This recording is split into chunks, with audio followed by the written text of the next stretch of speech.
चाकण MIDCतील उद्योजकांच्या सगळ्या समस्या सरकारपर्यंत पोहोचल्यात, सरकार जागही झालंय। मात्र या MIDCला ज्यांच्या नावामुळे ओळख निर्माण झालेली आहे त्या चाकणच्या ग्रामस्थांच्या नेमक्या समस्या काय आहेत हे आपण या सगळ्या ग्रामस्थांकडून जाणून घेणार आहोत। उद्योजकांच्या समस्या तर सरकारनं गांभीर्याने घेतल्यात, उद्योग मंत्री येत आहेत, तुमच्या काही समस्या आहेत आणि तुम्हाला काही गांभीर्याने घेतंय का सरकार? सरकार आम्हाला काय गांभीर्याने घेतच नाही। स्थानिक खासदार नाही इथं जागेवरच, म्हणजे आदित्य ठाकरे येतात ते, उदय सामंत येतात ते, पण आमचे खासदार साहेब पुढे गायब आहेत तेच तपास नाही। कारण त्यांनी फील्डवर आलं पाहिजे, त्यांनी फील्ड आल्यावर त्यांना आम्हाला स्थानिक काय प्रॉब्लेम आहेत ते पण सांगता येईल।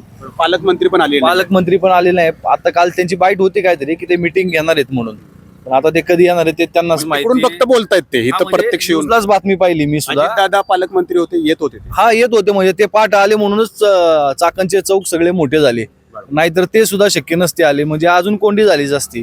त्यामुळं काय स्थानिक आमदार असतील, आजी माजी आमदार, आजी माजी खासदार असतील, हे त्यांनी सुद्धा गांभीर्याने घेतलंच पाहिजे आणि महापालिका ही केली पाहिजे। चाकणचा DPR फायनल झालाच पाहिजे, त्याशिवाय वाहतूक कोंडी आणि कचरा कोंडी ही थांबणार नाही। तुम्ही म्हणताय महापालिका झाली पाहिजे, झाली तर मग काय समस्या आहेत तुमच्या ज्या इथल्या मिटत नाहीत त्या मिटू शकतात?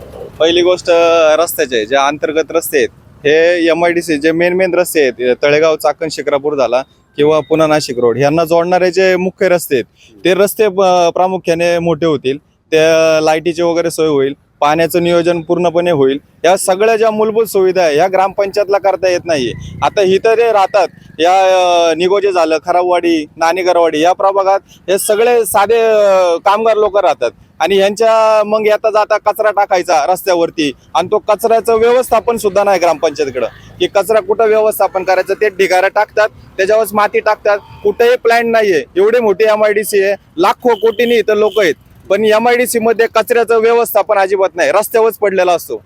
अपेक्षा करूयात की आज या लघु उद्योजकांच्या तरी समस्या मिटतील, परंतु तुमच्या समस्यांचं काय? तुम्हाला उद्योगमंत्री तुम्हाला काय बोलवणार आहेत?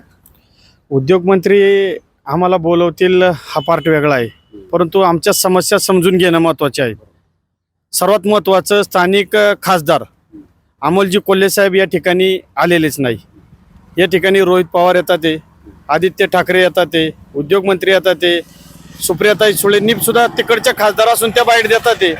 आणि जर स्थानिक खासदारांना जर आपल्या विभागाची काय पडलेलं नसेल तर काय याला अर्थ आहे का, असा प्रश्न त्यांना विचारला। ते बोलले की इथल्या समस्यांना जबाबदार कोण? ते बोलले, पण प्रत्यक्षात त्यांनी पण कामं करून आणली पाहिजे ना, ही त्यांची जबाबदारी आहे। आम्ही लोकांनी त्यांना निवडून दिले म्हटल्यानंतर त्यांनी पण कामं केली पाहिजे ना, स्थानिक लोकांच्या अडचणी समजून घेतल्या पाहिजे, स्थानिक पातळीवरती आलं पाहिजे, रस्त्यावरती ते येत नाही, तिथं येतच नाहीयेत कुठल्याही प्रकारे नाही। आमच्या कितीतरी वेळा मिटिंगा झाल्या असतील, कुठल्याही मिटिंगला त्यांनी एकदा दाखवावं की इथं चाकण परिसरामध्ये आलेत किंवा स्थानिकांची मिटिंग घेतली, तुमच्या अडचणी समजून घेतल्यात। कितीतरी वेळा सोशल मीडियावरती ट्रॅफिक ट्रोल होते, पण ट्रॅफिक विरोधात त्यांनी कधी एक आवाज उठवलाय किंवा कुठली मागणी केली ते शासनाकडे कुठल्याही प्रकारचा पाठपुरावा करत नाहीयेत। नक्की त्यांचं चाललंय काय? त्यांचं खासदारांचं चाललंय काय असा प्रश्न या ठिकाणी उपस्थित होतो। मला सांगा की जमिनी तुमच्या आहेत या सगळ्या इथल्या MIDCला, मात्र त्यांना आता गांभीर्याने घेतले, ज्या कंपन्या आहेत त्यांच्या मालकांना, उद्योजकांना, तुम्हाला काही गांभीर्याने घेताना दिसत नाही। तुमच्या जमिनी असताना तुमच्या प्रश्न कसे सुटणार, तुमच्या समस्या कशा सुटणार? नक्कीच सर, आमच्या चाकणमध्ये म्हणजे आत्ताचं उदाहरण लेटर द्यायचं झालं तर पुणे नाशिक रेल्वे सरळ मार्गे व्हावी म्हणून सर्वपक्षीय मोठं आंदोलन झालं, पण तेच आंदोलन रस्ता ट्रॅफिकच्या या संदर्भात बाकी पायाभूत सुविधेबद्दल कधी आंदोलन झालं नाही। त्यामुळे राजकीय प्रशासकीय खूप मोठी उदासीनता आहेत, म्हणजे कुठल्याच प्रकारचं आमच्या चाकणला म्हणजे लक्ष दिलं वालीच नाही राहिलेलं असं झालेलं आहे।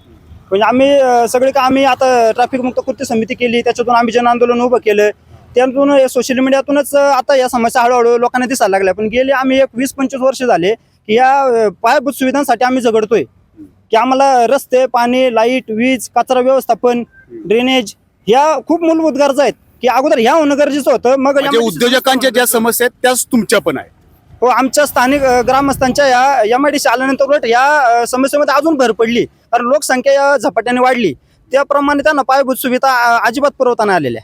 खरं तर जसं हे म्हणाले की MIDC महानगरपालिका ही तो व्हायला पाहिजे, तत्कालीन उपमुख्यमंत्री दिवंगत अजित पवारांनी तशी घोषणा केली होती, मात्र 3 तासामध्ये मुख्यमंत्री देवेंद्र फडणवीस म्हणाले की तशी काही गरज वाटत नाहीये। मग तुम्ही म्हणताय की महापालिका व्हायला पाहिजे, सरकार तर त्या बाबतीत तेवढं सकारात्मक दिसत नाही।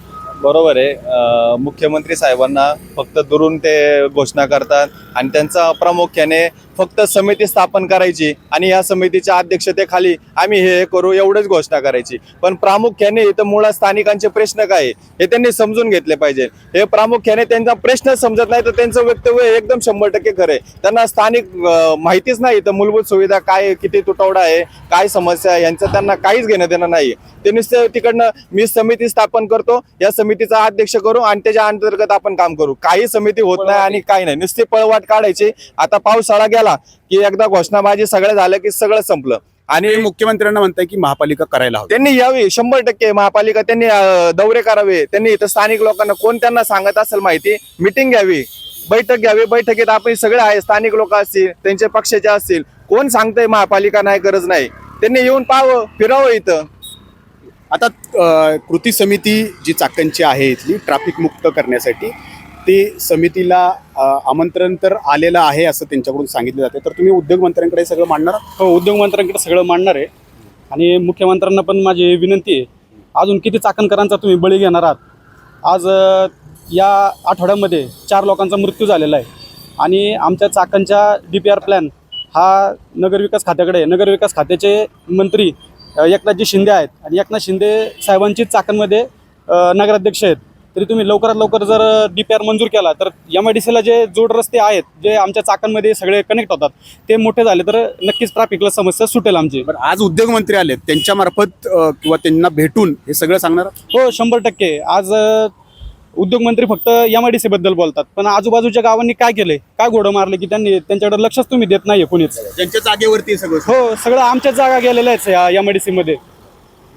तर आज आपण बघतोय की उद्योगमंत्री इथं येत आहेत. उद्योगमंत्री या सगळ्या कंपन्यांचे मालक जे असतील, उद्योजक असतील, त्यांच्याकडून सगळ्या समस्या जाणून घेणार आहेत. परंतु या MIDCला ज्यांच्या नावामुळं म्हणजे या चाकणच्या ग्रामस्थांमुळं, चाकणच्या जमिनींमुळं ही एक ओळख निर्माण झालेली आहे. मग यांच्या प्रश्नांचं करायचं काय?